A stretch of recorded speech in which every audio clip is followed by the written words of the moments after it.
Tatlong kabobohang dahilan ng mga manloloko. Bakit daw sila nagloko? Una, hindi ko sinasadya.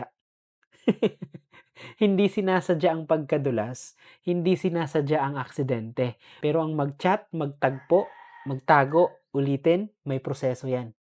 Ang panloloko na may maraming hakbang, hindi aksidente, decision yan. Pangalawa, kulang ka kasi. Classic blame, di ba? Kapag nahuli, ikaw bigla ang mali. Ikaw bigla ang may kasalanan. Pero tandaan mo ha, kung kulang ka, pwede siyang umalis, hindi magloko. So tandaan, ang kakulangan sa relasyon, hindi lisensya para manakit ng iba. Pangatlo, nadala lang ako sa emotion ko. Nadala sa lambing, nadala sa pagkakataon, nadala sa atensyon. Pero kapag nahuli, biglang may control na ulit. Ang emotion ginagamit lang nilang dahilan kapag nahuli na. Para ka bang bata na binibigyan ng rason na yung rason na yun kabubuhan? So tandaan nyo ha, sa mga niloko dyan, hindi aksidente ang panluloko. Pinipili yan.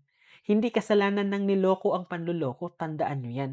Hindi excuse ang emotion sa kawalan ng prinsipyo. So wag mong gawing komplikado ang simple. Nagloko siya kasi pinili niya. Hindi dahil may kulang sa'yo.